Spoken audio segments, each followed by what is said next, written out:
and this is probably for Ms. Blucher. You said the goal is obviously to keep the kids safe. That is one of those terms, who's not for keeping the kids safe. But I've dealt with young adults who's had physical safety, but they had a lot of emotional trauma as kids, and consequently were acting out very destructive behaviors, drugs, alcohol, extreme things that sometimes don't work out so well for them physically.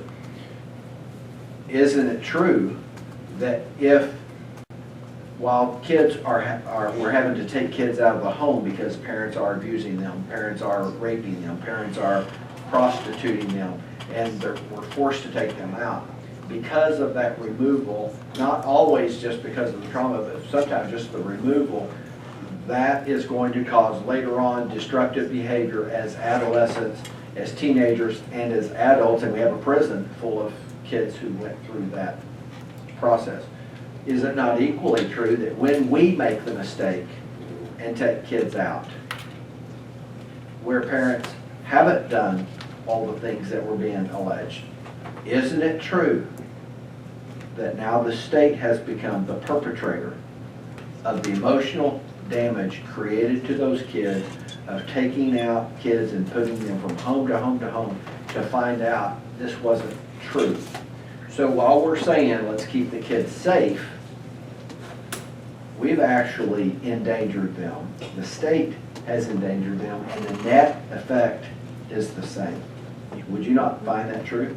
Which is one of the reasons that we went to structured decision making, so that we had consistency about the assessment of risk and safety across the state, so that we were consistent in how decisions were made.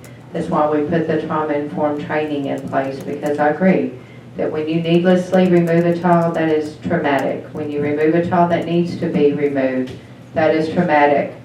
And so if you do not have to remove a child, and you can keep children safely in their home, even with a true finding, but you can work with those families, that is the best thing to do.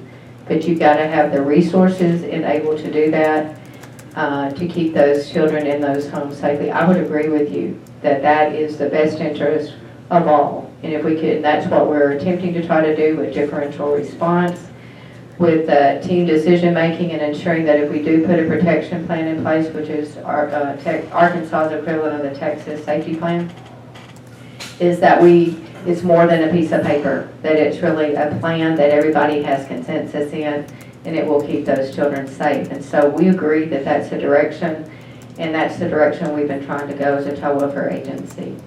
Thank you.